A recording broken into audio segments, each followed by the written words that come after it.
कैसी लग रही हूँ आज सुंदर?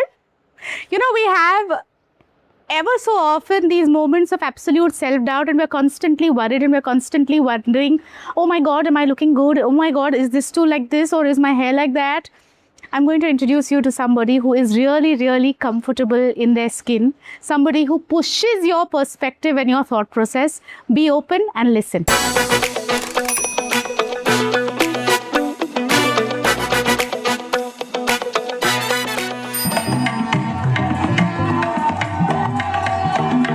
Who are you? Hi, my name is Sasuma. Sasuma! Why do I not know about Sasuma? We haven't caught up in a while. So basically, Sasuma is a rebirth of, a part-time rebirth of Patruni Chidananda Sastry. So this is something I kind of come out of this person every time there is a world problem which I need to solve. So I think this persona is something which is like a superpower. It's like a Batman which is strapped behind the mask. And sometimes it just kind of comes out if I have to say something. Or if I have to have an opinion. Or if I need to be a little bit gorgeous for that particular day. So, you're gorgeous otherwise also. But today you're extra. I love the sari. I've been admiring this beautiful, beautiful. Tell us about the sari first. Yeah, so this is I think it's a jamdani. Please politically don't correct me after if it's not jamdani or it's a fake jamdani. But my mom has given me this because I don't have a white sari. I have all colorful, and I really love this blue and pink mixture because even in the trans flag you'll see blue and pink, which are very common. So hence I want to play with that blue and pink, and then there's a little bit of gold. So I try to kind of deck this up. I did this look before, it was very bad. Today it came very good. So all because of you. Yeah, it's me. I made it happen. I didn't.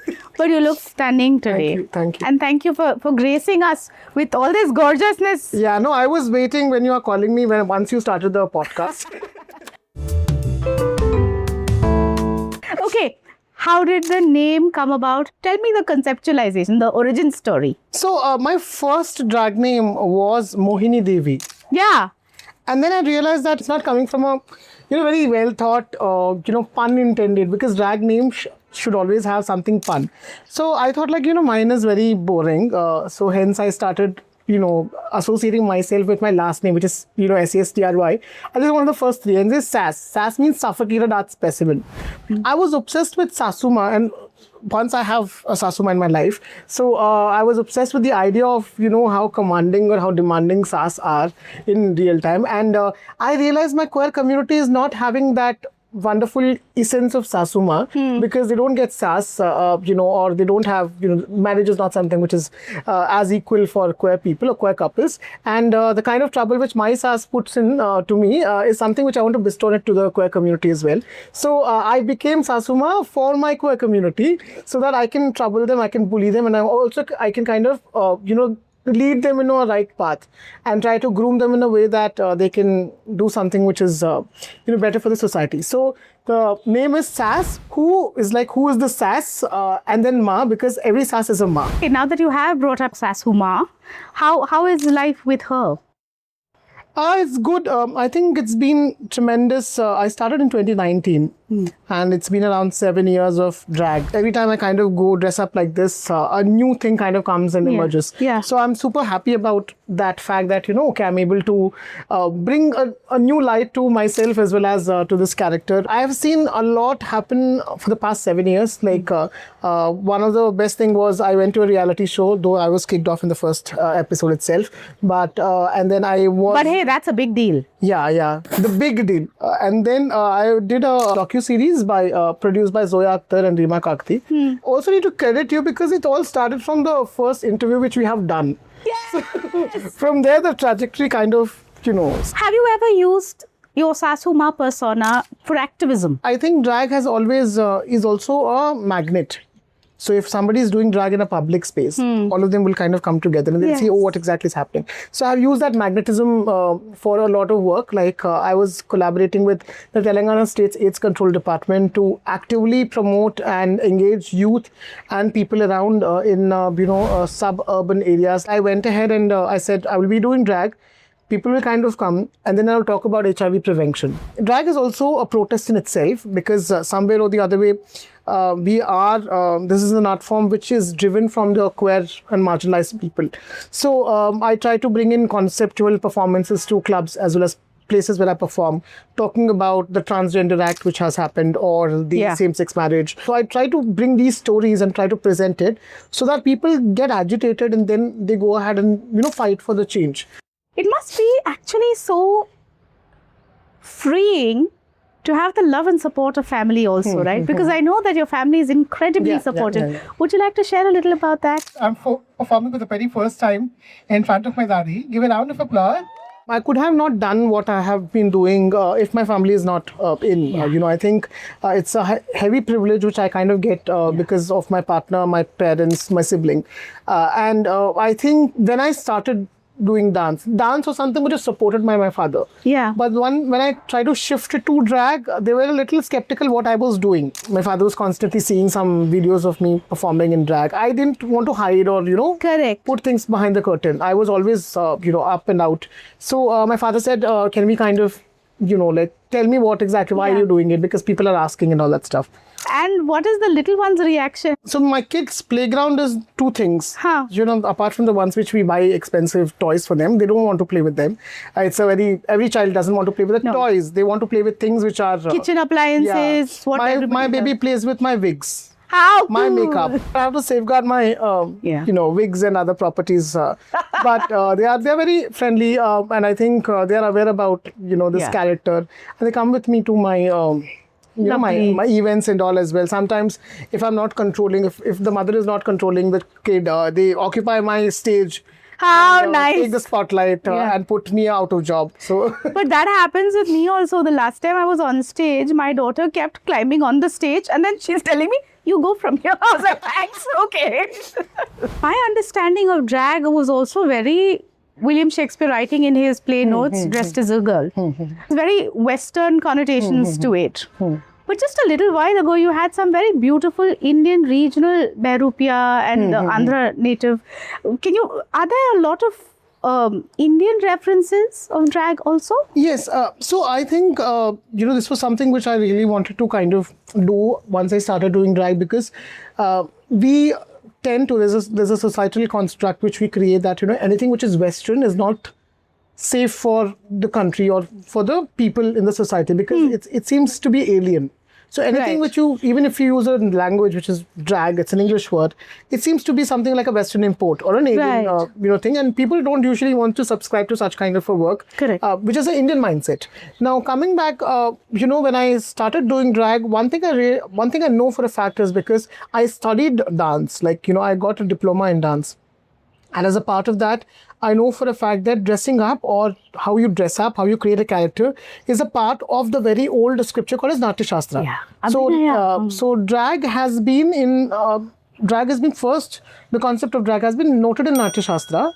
Having said that, I think every part in India as of now has at least one art form or one ritual, a religious ritual, or one folk art form, one theatre art form, where a man would dress up as woman and perform. Yeah. It's in every state. And even the first film in India where the lead heroine is a man. One of the person who was working in my house asked me, do you do any kind of a ritual? Dressing up. Yeah. There's a lot of rituals like Bonalu which happens in Telangana. So do you do that? And somebody asked me, do you work in a reality TV show? So it's very normalized. So I think this concept of drag being a Western is only because we are using an English word. Right. And what exactly happened in the West is though it's a part of the mainstream theatre, somewhere or the other way, the artists or the performers who are doing drag in the mainstream theatre felt that they are not being visible. Yeah. So they used to kind of perform the theatre in the morning, go backstage with the same kind of an attire, go to drag balls which were happening, and they perform in the drag balls, compete with each other. So that's how drag stepped out from the mainstream theatre to the regular crowd of queerness. And at one point in time, these drag balls were raided by police. Right. So how do we combat that? There was a fight. There was a state Stonewall riots which happened. Okay. Drag queens took the first lead. They threw the first, brick towards the police. There was a riot which happened, and then from there the whole LGBTQI+ movement kind of was born. So drag has always been this relatable to the queer movement in itself. Yeah, the center of it. It became segregated from the mainstream part. Right. But I have seen that, drag has always been an Indian, aesthetic, even today, a lot of drag artists who are in India are trying to create their own niche with their culture and with their demography, with their language. Some cool things are happening in our city also, it's not sitting at the heart of a movement, but at something really cool. So tell me about So that. I'm planning to host a drag ball. I think for me, the kind of places which I've been hosting with drag is obviously there are parties, because parties somewhere help in getting more commercial visibility to drag, like, a club or a space, etc. But then one of the things which I also realize is like these spaces are not open for all age groups. So drag is not becoming accessible if you're doing only parties. Right. So one of the things which I constantly try to do is use drag as just a method, but have multiple different kind of a conversation. So last June, I hosted a festival called as the Interfaith Pride Fest, which is basically queer people who have faith, like coming from multiple faiths, like a person who's in Islamic faith or Hindu faith or Punjabi, and everyone kind of coming, sitting together and talking how they accepted their faith. So it's a reverse conversation. It's not like how faith accepted queerness, but it's a reverse, like how we accepted our own faith, because that helps to kind of give a safe space for everyone. We do, events like I would say non-alcoholic, curated events as well, where I was hosting a drag workshop where people can kind of come dress up and then kind of go ahead and have fun. So this time I want to do something called as ball. I'm inspired by the ball culture, which is blooming again in India. So there are multiple balls happening across India. So it's like, why not Hyderabad? But this time I want to kind of relook into how balls have been there, like trying to bring in the Indian aesthetic, or something like a sari ball, where people wear sari and then they kind of walk in a ball. And create a safe space for queer community. Are you inviting me for your sari ball? Yes. I'm very excited. And can you loan me one of your wigs also? Yes. We would be having a wig bank where people can pick up the wig and, Listen, I'm so grateful, first of all, for what you're doing. Secondly, for sharing what you're doing. And thirdly, any space, any conversation that invites you to push yourself out of your own limiting beliefs is a conversation that should be encouraged. And before we leave this conversation and head out, there is a book that has also come out. Yes. Can you talk about that too? So what we have discussed about the Indianization of drag. So I written a book which is called as Drag Shastra. Wow! So it's not spelled as S.